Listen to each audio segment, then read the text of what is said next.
तो दोस्तों last video में हमने हार्मोनिक्स और ओवरटोन क्या होता है इसके बारे में बात की थी। तो थोड़ा सा और यहाँ पे रिवाइज करते हैं ताकि आपको अच्छे से समझ में आए। तो सपोज दोस्तों एक स्ट्रिंग है, यहाँ पे फिक्स्ड है ऐसे मानते हैं हम, और आपने इसको ऐसे मूव करना शुरू किया ऊपर नीचे और आपने फ्रीक्वेंसी को 0 से बढ़ाना स्टार्ट किया। तो पहली बार जब ये स्ट्रिंग वाइब्रेट करेगी तो वो कुछ इस तरीके से वाइब्रेट करेगी। देखिए ये कुछ पहली बार इस तरीके से वाइब्रेट करेगी।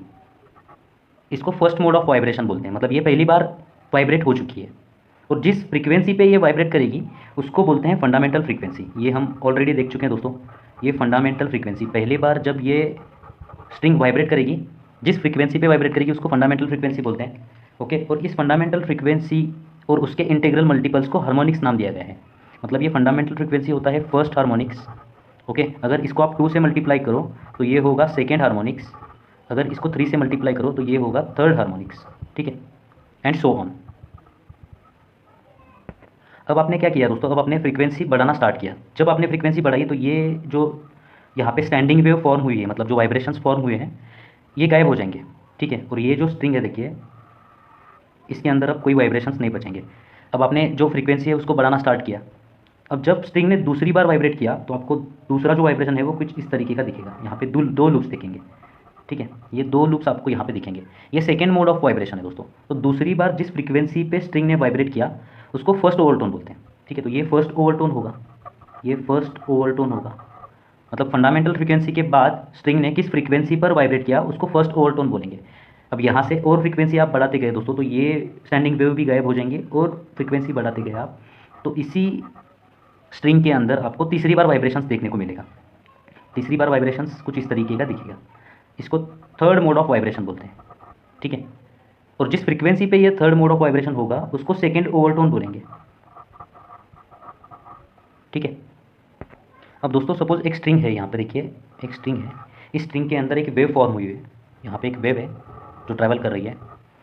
ठीक है, तो इसकी जो वेलोसिटी है दोस्तों, इस वेलोसिटी का इक्वेशन होता है square root of t/m। Velocity निकालने का एक और फॉर्मूला है v = n लैम्डा। लेकिन ये जो वेलोसिटी है, ये वेलोसिटी निकालने का एक और फॉर्मूला है, वो है दोस्तों v = square root of t/m। ठीक है, t मतलब क्या है? t मतलब tension in the string, tension in the string. ठीक है, और ये जो m होता है दोस्तों, ये m होता है मास पर यूनिट लेंथ, मास पर यूनिट लेंथ। इसको लीनियर डेंसिटी भी बोल सकते हो आप। ठीक है, लीनियर डेंसिटी भी इसको आप बोल सकते हो।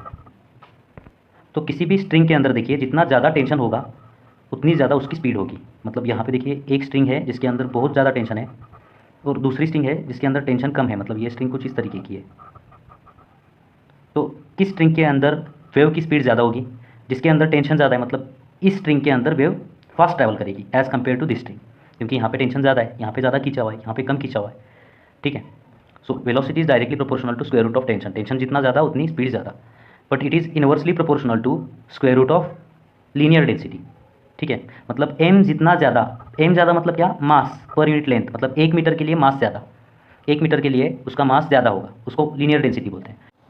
तो अगर मास ज़्यादा होगा तो लीनियर डेंसिटी ज़्यादा होगी। लीनियर डेंसिटी ज़्यादा होगी, देखिए यहाँ पे डिनोमिनेटर अगर बढ़ेगा, ये डिनोमिनेटर अगर बढ़ेगा तो ये स्पीड क्या होगी? कम होगी। ठीक है, तो मास पर यूनिट लेंथ अगर ज़्यादा होगा तो स्पीड कम होगी। इसको समझते हैं। सपोज एक मोटी स्ट्रिंग है और दूसरी जगह एक पतली स्ट्रिंग है, तो आप इमेजिन करो किस स्ट्रिंग के अंदर से स्पीड ज़्यादा होगी, किस स्ट्रिंग के अंदर वेव की स्पीड ज़्यादा होगी। इसकी मास पर यूनिट लेंथ क्या है? ज़्यादा है। ठीक है, 1 मीटर में ज़्यादा मास होगा ना, यहाँ पे 1 मीटर में कम मास होगा। मतलब इसकी मास पर यूनिट लेंथ, मतलब इसकी लीनियर डेंसिटी कम है, इसकी लीनियर डेंसिटी ज़्यादा है। ठीक है, तो लीनियर डेंसिटी किसकी ज़्यादा है उसका स्पीड क्या होगा? कम। मतलब इस स्ट्रिंग के अंदर वेव की स्पीड कम होगी, इस स्ट्रिंग के अंदर वेव की स्पीड ज़्यादा होगी। ठीक है, तो कहने का मतलब सिर्फ यही है कि v का जो फॉर्मूला है दोस्तों, ये आपको ध्यान में रखना होगा, square root of t/m, where t is tension and m is mass per unit length.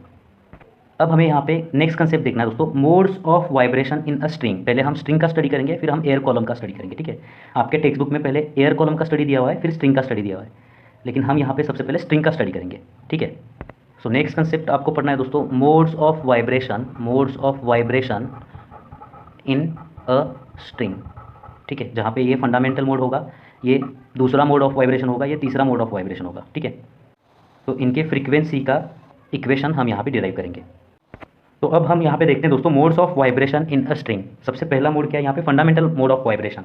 ठीक है, तो सबसे पहला मोड मतलब फर्स्ट मोड ऑफ वाइब्रेशन बोल सकते हो या फंडामेंटल मोड ऑफ वाइब्रेशन बोल सकते हो आप यहाँ पे। तो इस स्ट्रिंग के अंदर फंडामेंटल मोड ऑफ वाइब्रेशन मतलब यहाँ पे हमें फंडामेंटल फ्रीक्वेंसी के लिए इक्वेशन फाइंड आउट करना है। फंडामेंटल फ्रीक्वेंसी या फर्स्ट हार्मोनिक्स बोल सकते हो आप, ठीक है। ओके, तो ये फंडामेंटल फ्रीक्वेंसी का इक्वेशन हमें यहाँ पे फाइंड आउट करना है। तो दोस्तों आपने क्या किया, आपने एक स्ट्रिंग है जो यहाँ पे फिक्स्ड है इस पॉइंट पे, आपने ये पॉइंट को मूव करना स्टार्ट किया, ठीक है, और आप फ्रीक्वेंसी बढ़ाते गए। तो एक फ्रीक्वेंसी ऐसे आएगी दोस्तों जहाँ पे आपको यहाँ पे पहली बार स्ट्रिंग वाइब्रेट होती हुई दिखेगी। ये वाइब्रेशंस आपको कुछ इस तरीके के दिखेंगे। तो पहली बार जो स्ट्रिंग वाइब्रेट होती है उसको फर्स्ट मोड ऑफ वाइब्रेशन बोलते हैं, और उस फ्रीक्वेंसी को यहाँ पे फंडामेंटल फ्रीक्वेंसी बोलते हैं। जिस फ्रीक्वेंसी पर ये स्ट्रिंग वाइब्रेट करी पहली बार उसको फंडामेंटल फ्रीक्वेंसी बोलते हैं, ठीक है। तो हम यहाँ पे एज्यूम करते हैं कि एन जो है ये फंडामेंटल फ्रीक्वेंसी है, ठीक है, एन जो है ये फंडामेंटल फ्रीक्वेंसी है, ऐसे हम यहाँ पे एज्यूम करते हैं। और लैम्डा ये वेवलेंथ है और वी स्पीड है वेव का, ठीक है। तो ये वी एन और लैम्डा के बीच आपको रिलेशन पता है, क्या रिलेशन है दोस्तों, यहाँ पे देखिए v is equal to n lambda, ये आपको पता है। तो यहाँ से दोस्तों हमें फंडामेंटल फ्रीक्वेंसी के लिए इक्वेशन फाइंड आउट करना है। तो n के लिए क्या इक्वेशन बनेगा, v डिवाइडेड बाय लैम्डा बनेगा, therefore n is equal to बनेगा v डिवाइडेड बाय लैम्डा। अब दोस्तों ये जो स्ट्रिंग है इस स्ट्रिंग की लेंथ एज्यूम करते हैं हम यहाँ पे l, ठीक है। अब वेवलेंथ क्या होती है दोस्तों, देखिए ये आधी वेवलेंथ है ना, वेवलेंथ कंप्लीट कब होगी, देखिए आप किसको वेवलेंथ बोलते हैं, इस पार्ट को आप वेवलेंथ बोलते हैं ना, ठीक है। तो यहाँ पे देखिए ये इतना सा पार्ट है, ये इतना सा पार्ट है, ठीक है। तो ये टोटल वेवलेंथ हुई, लेकिन ये पार्ट कितना हुआ, ये पार्ट हुआ लैम्डा बाई 2, ठीक है। तो ये जो पार्ट है ये इतना, ये लैम्डा बाई 2 होगा ना, l is equal to lambda by 2 होगा। देयरफॉर यहाँ से दोस्तों लैम्डा के लिए आपको क्या इक्वेशन मिलेगा, lambda is equal to 2l मिल जाएगा, ठीक है। तो lambda is equal to 2l यहाँ पे पुट करना है, और v का भी इक्वेशन हम देख चुके हैं एज, देखिए यहाँ पे lambda is equal to 2l and v is equal to square root of t by m, ये आपको पता है। तो इन दो इक्वेशंस को आप यहाँ पे पुट कीजिए, आपको फंडामेंटल फ्रीक्वेंसी का इक्वेशन मिल जाएगा। Fundamental frequency will be equal to, यहाँ पे क्या होगा देखिए square root of T by M मिलेगा पहले, डिवाइडेड बाय क्या होगा यहाँ पे लैम्डा मतलब 2l, ठीक है। तो इसको थोड़ा सा रीअरेंज अगर आप करोगे तो therefore n will be equal to 1/2l into square root of T by M, आप ऐसे लिख सकते हो, ठीक है। So this is the equation for what, this is the equation for fundamental frequency, fundamental frequency. अगर फंडामेंटल फ्रीक्वेंसी आपको पूछते हैं तो आपको ये फॉर्मूला यूज़ करके कैलकुलेट करना होगा, ठीक है। तो यहाँ पे दोस्तों हमने first mode of vibration study किया है, इसको बोलते हैं फंडामेंटल फ्रीक्वेंसी, ठीक है। ये फंडामेंटल फ्रीक्वेंसी को ही दोस्तों दूसरा नाम क्या है, ये बोलते हैं इसको फर्स्ट हार्मोनिक्स, ठीक है। तो ये फर्स्ट हार्मोनिक्स हुआ, फंडामेंटल फ्रीक्वेंसी को ही फर्स्ट हार्मोनिक्स बोलते हैं, और इनके इंटीग्रल मल्टीपल्स को हार्मोनिक बोलते हैं। मतलब फंडामेंटल फ्रीक्वेंसी और उसके इंटीग्रल मल्टीपल को यहाँ पे हार्मोनिक्स बोला जाता है। तो ये n हुआ फर्स्ट हार्मोनिक्स, अगर इसको आप 2 से मल्टीप्लाई करो तो ये सेकेंड हार्मोनिक्स हुआ, अगर 3 से मल्टीप्लाई करो तो third harmonics and so on, ठीक है, 4n फोर्थ हार्मोनिक्स हो जाएगा।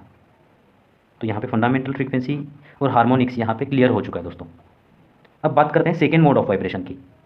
अब जैसे ही आपने देखिए फ्रीक्वेंसी बढ़ानी शुरू करी तो ये स्टैंडिंग वेव मतलब ये वाइब्रेशंस गायब हो जाएंगे, और जैसे जैसे आप फ्रीक्वेंसी बढ़ाते जाओगे एक और फ्रीक्वेंसी आएगी, उस फ्रीक्वेंसी पे दोबारा ये स्ट्रिंग वाइब्रेट करेगी, ठीक है। उसको बोलेंगे हम सेकेंड मोड ऑफ वाइब्रेशन। ये फर्स्ट मोड ऑफ वाइब्रेशन था, वो सेकेंड मोड ऑफ वाइब्रेशन होगा, ठीक है। तो अब पढ़ते हैं दोस्तों सेकेंड मोड ऑफ वाइब्रेशन। तो सेकेंड मोड ऑफ वाइब्रेशन आपको कैसे दिखेगा दोस्तों, देखिए ये स्ट्रिंग है, मान लेते हैं स्ट्रिंग है, वही स्ट्रिंग है जिसकी लेंथ l कैपिटल L थी, वही स्ट्रिंग है, और आपने फ्रीक्वेंसी फंडामेंटल फ्रीक्वेंसी के बाद बढ़ाना स्टार्ट किया।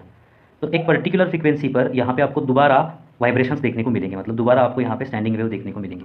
ये स्टैंडिंग वेव कुछ इस तरीके के देखने को मिलेंगे आपको, ठीक है, ये कुछ इस तरीके के स्टैंडिंग वेव आपको देखने को मिलेंगे यहाँ पर, ओके। इसी को बोला जाता है दोस्तों सेकेंड मोड ऑफ वाइब्रेशन, और इस फ्रीक्वेंसी को फर्स्ट ओवरटोन बोला जाता है, फर्स्ट ओवरटोन, ठीक है। तो आपको यहाँ पे frequency of first overtone find out करनी है, frequency of first overtone. So let n1 बोलेंगे, ये जिस फ्रीक्वेंसी पर वाइब्रेट हुई है स्ट्रिंग उसको हम n1 फ्रीक्वेंसी बोलेंगे। So n1 is equal to frequency of first overtone, ठीक है। और उस समय वेवलेंथ लैम्डा 1 है, ऐसे एज्यूम करते हैं हम, wavelength is lambda 1, wavelength change हुई है ना, लेकिन v मीडियम सेम है तो v सेम रहेगा, तो v इज वेव स्पीड, ठीक है। तो यहाँ से दोस्तों v के लिए इक्वेशन क्या है आपको पता है, v is equal to what, v is equal to n lambda, but here n1 lambda 1, n1 lambda 1। तो n1 के लिए इक्वेशन आपको फाइंड आउट करना है फ्रीक्वेंसी ऑफ फर्स्ट ओवरटोन के लिए। तो n1 के लिए क्या मिलेगा दोस्तों, देखिए यहाँ पर आपको it is equal to v divided by what lambda 1। अब v का इक्वेशन आपको पता है दोस्तों, v is equal to what square root of t by m ना। लेकिन यहाँ पे देखिए दोस्तों लैम्डा 1 वेवलेंथ, यहाँ से ये एक कंप्लीट वेवलेंथ होती है, ये मैंने आपको बताया था, ये लैम्डा बाई 2 है, ये लैम्डा बाई 2 है, मतलब ये देखिए ये वेवलेंथ है कंप्लीट। तो यहाँ पे दोस्तों l इज इक्वल टू क्या होगा, लैम्डा 1 होगा, ठीक है। ये लेंथ वेवलेंथ जितनी है, ओके। तो यहाँ पे दोस्तों आप लिख सकते हो देखिए as L is equal to lambda 1 and V is equal to square root of T by M. Put these two values in this equation, you will get equation for N1. And what is that? Square root of T by M divided by what? यहाँ पर आपको put करना है lambda 1 की जगह पर L। ठीक है, तो थोड़ा सा रीअरेंज अगर आप यहाँ पे करोगे तो आपको क्या मिलेगा, देखिए दोस्तों, therefore N1 is equal to 1 by L into square root of T by M। ठीक है, अब आपको क्या करना है दोस्तों, देखिए न्यूमरेटर और डिनोमिनेटर को अगर आप यहाँ पे 2 से मल्टीप्लाई करते हो, यहाँ पे 2 से और यहाँ पे 2 से मल्टीप्लाई करते हो तो इसमें कोई चेंज नहीं आएगा। लेकिन दोस्तों आप देखिए ये जो 1/2L into square root of T by M है, इसकी जगह पर आप यहाँ पर n पुट कर सकते हो ना। n is equal to what, 1/2L into square root of T by M, fundamental frequency का इक्वेशन है। तो ये यहाँ पर आप फंडामेंटल फ्रीक्वेंसी पुट कर सकते हो, तो आपको यहाँ पे फंडामेंटल फ्रीक्वेंसी और फर्स्ट ओवरटोन की फ्रीक्वेंसी के बीच रिलेशन मिल जाएगा। ठीक है, तो देखिए यहाँ पर N1 इज इक्वल टू ये 2 और इसकी जगह आप पुट करोगे n। ये n क्या है, फंडामेंटल फ्रीक्वेंसी, और N1 क्या है, ये फर्स्ट ओवरटोन की फ्रीक्वेंसी है। ठीक है, तो कल हमने वीडियो में जो देखा था दोस्तों, देखिए this is frequency of first overtone. ठीक है, तो स्ट्रिंग के अंदर कल देखिए वीडियो देखा था हमने, 11 हर्ट्ज पे पहली बार जो है स्ट्रिंग वाइब्रेट की थी, तो 11 हर्ट्ज कल फंडामेंटल फ्रीक्वेंसी थी। ठीक है, फिर इसको अगर आप 2 से मल्टीप्लाई करोगे तो 22 हर्ट्ज, इसको आप बोलोगे सेकेंड हार्मोनिक्स, ये फर्स्ट हार्मोनिक्स, 33 हर्ट्ज मतलब यहाँ पे क्या होगा, थर्ड हार्मोनिक्स, 44 हर्ट्ज मतलब fourth harmonics, and so on. ठीक है, लेकिन यहाँ पर दोस्तों फर्स्ट ओवरटोन किसे बोलोगे आप, 22 हर्ट्ज को ना, N1 is equal to 2n, तो ये सेकेंड हार्मोनिक्स यहाँ पे होगा फर्स्ट ओवरटोन। ठीक है, अब सेकेंड ओवरटोन कब मिलता है, उसके लिए आपको यहाँ पे थर्ड मोड ऑफ वाइब्रेशन पढ़ना होगा। अब यहाँ से आप फ्रीक्वेंसी बढ़ाते गए तो ये स्टैंडिंग वेव गायब हो जाएंगी। दोस्तों आपको जैसे ही फ्रीक्वेंसी बढ़ाओगे एक पर्टिकुलर फ्रीक्वेंसी पे, ये तीसरी बार वाइब्रेट करेगा। ठीक है, उसको बोलेंगे थर्ड मोड ऑफ वाइब्रेशन। तो सपोज दोस्तों यहाँ पे एक स्ट्रिंग है, सेम स्ट्रिंग है, ओके, जिसकी लेंथ हम बोलते हैं यहाँ पर L है। ठीक है, तो जैसे ही आपने सेकेंड मोड ऑफ वाइब्रेशन के बाद फ्रीक्वेंसी बढ़ानी शुरू की, उसके बाद एक टाइम ऐसा आएगा जहाँ पे ये स्ट्रिंग तीसरी बार वाइब्रेट करेगी। तो ये तीसरी बार का जो वाइब्रेशन है वो आपको कुछ इस तरीके का दिखेगा, यहाँ पे आपको 3 लूप्स दिखेंगे। ठीक है, तो ये थर्ड मोड ऑफ वाइब्रेशन है, और जिस फ्रीक्वेंसी पे ये वाइब्रेट करता है उस फ्रीक्वेंसी को बोला जाएगा सेकेंड ओवरटोन। ये कल हम देख चुके हैं।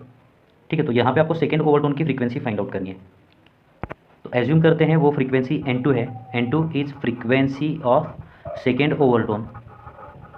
उस समय की वेवलेंथ जो है वो λ2 है, ऐसे एज्यूम करते हैं हम वेवलेंथ, बट स्पीड सेम ही रहेगी, v is equal to speed बोलेंगे हम यहाँ पर। ठीक है, अब यहाँ पर दोस्तों देखिए ये स्पीड के लिए क्या इक्वेशन बनेगा, speed is equal to n lambda, but here N2 λ2। So from this equation we can find out the equation for N2 which is second overtone. Okay, so N2 is equal to v divided by λ2। Now as we know v is equal to square root of t by m, and here what is the relation between L and λ2। देखिए यहाँ पर ये क्या है, λ/2 मतलब λ2/2, ये क्या है, देखिए ये वापस λ2/2, और ये वापस क्या है, देखिए λ2/2।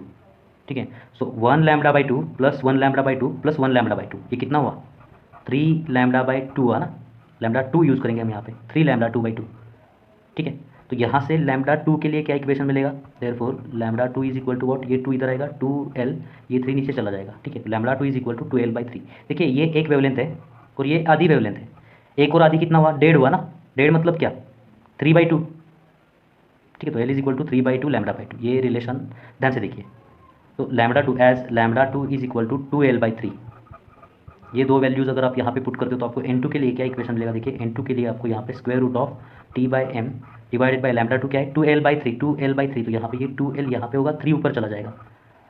ठीक है, थोड़ा सा इसको अगर आप रीअरेंज करते हो तो आपको क्या मिलेगा, देखिए यहाँ पर लिखता हूँ मैं, therefore N2 is equal to 3 into 1/2L into square root of T by M। ठीक है, तो ये दोस्तों आपको इक्वेशन मिल रहा है, किसके लिए मिल रहा है, सेकेंड ओवरटोन के लिए मिल रहा है। तो सेकेंड ओवरटोन और फंडामेंटल फ्रीक्वेंसी में क्या रिलेशन है, देखिए ये 1/2L into square root of T by M, ये क्या है, ये है फंडामेंटल फ्रीक्वेंसी, जैसे हमने यहाँ पे देखा था 1/2L into square root of T by M, ये फंडामेंटल फ्रीक्वेंसी है, तो यहाँ पे हम n पुट कर सकते हैं, therefore N2 is equal to 3n। ठीक है, ये है फ्रीक्वेंसी ऑफ सेकेंड ओवरटोन। ठीक है, तो जैसे हमने यहाँ पर देखा दोस्तों, 11 हर्ट्ज फर्स्ट हार्मोनिक या fundamental frequency, okay, 22 hertz second harmonics, 33 third harmonics, 44 fourth harmonics. Okay, 2n मतलब 2 इंटू 11 फर्स्ट ओवरटोन, और अब हमें क्या मिला है दोस्तों, यहाँ पे देखिए second overtone is equal to 3n। तो ये जो 11 को 3 से अगर आप मल्टीप्लाई करते हो तो ये होगा यहाँ पे सेकेंड ओवरटोन। मतलब second harmonics is first overtone, third harmonics is second overtone and so on, fourth harmonics is third overtone. ठीक है, तो ये आपको ध्यान में रखना होगा दोस्तों। तो फिर से एक बार यहाँ पे थोड़ा सा रिवाइज करता हूँ। देखिए फंडामेंटल फ्रीक्वेंसी के लिए आपको क्या इक्वेशन मिला है, 1/2L into square root of T/m। ये फंडामेंटल फ्रीक्वेंसी होती है, स्ट्रिंग के अंदर की फंडामेंटल फ्रीक्वेंसी ये होती है। और फर्स्ट ओवरटोन क्या होता है दोस्तों, first overtone is equal to 2n। ठीक है, फर्स्ट ओवरटोन की frequency is twice fundamental frequency. और सेकेंड ओवरटोन क्या होता है दोस्तों, it is thrice fundamental frequency. वैसे ही दोस्तों थर्ड ओवरटोन क्या होगा, it is four times fundamental frequency. Okay, तो यहाँ पे दोस्तों आपका ये modes of vibration in string ये पार्ट खत्म होता है। इसके ऊपर कुछ एग्जांपल सॉल्व करने हैं दोस्तों, लेकिन हम उसको नेक्स्ट वीडियो में सॉल्व करेंगे। तो मिलते हैं दोस्तों आपसे अगली वीडियो में। धन्यवाद।